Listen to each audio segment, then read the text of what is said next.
చిన్నపిల్లల బడి కాదు, గాంధీ బాలికల విద్యాలయం. మా బడిలో ఆడపిల్లలను చేర్చుకొని 6వ తరగతి నుంచి free uniform and for slow learners are given special care. నాకు ముచ్చట చెప్పన్నా చెప్పు.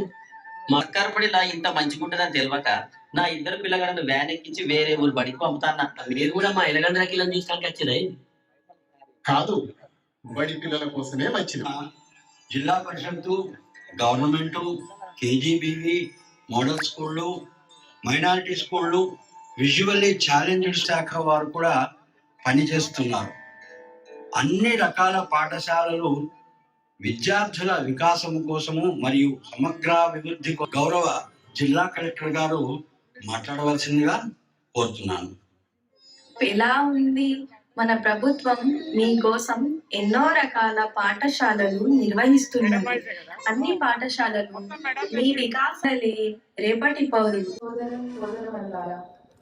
75వ గణతంత్ర దినోత్సవ వేడుకల సందర్భంగా ఇక్కడకు విచ్చేసిన మీ అందరికీ మరియు జిల్లాలోని ప్రజల అందరికీ నా హృదయపూర్వక గణతంత్ర దినోత్సవ శుభాకాంక్షలు తెలుపుతున్నాను.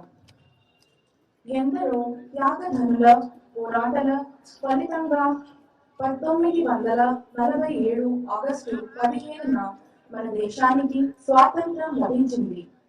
ప్రజాస్వామ్యం, లౌకికవాదం బునాదిగా మన భారతరత్న డాక్టర్ బిఆర్ అంబేద్కర్ గారు రచించిన రాజ్యాంగం 1950 జనవరి 26 నుండి అమలులోకి రావడంతో భారతదేశంలో సర్వసత్తాక ప్రజాస్వామ్యం గణతంత్ర రాజ్యాంగ అవతరించడంతో గణతంత్ర దినోత్సవాన్ని గొప్ప జాతీయ పండుగగా మనము జరుపుకుంటున్నాం. త్యాగధనులందరినీ ఈ సందర్భంగా స్మరించుకుంటూ జోహార్లు అర్పిస్తున్నాను.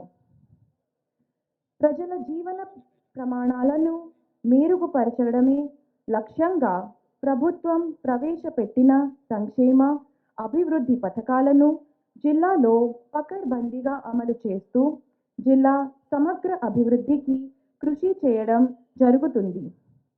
కరీంనగర్ జిల్లా సమగ్ర అభివృద్ధి కోసం అమలు చేస్తున్న పలు అభివృద్ధి సంక్షేమ కార్యక్రమాల ప్రగతిని మీ ముందు ఉంచడం నా కర్తవ్యంగా భావిస్తున్నాను.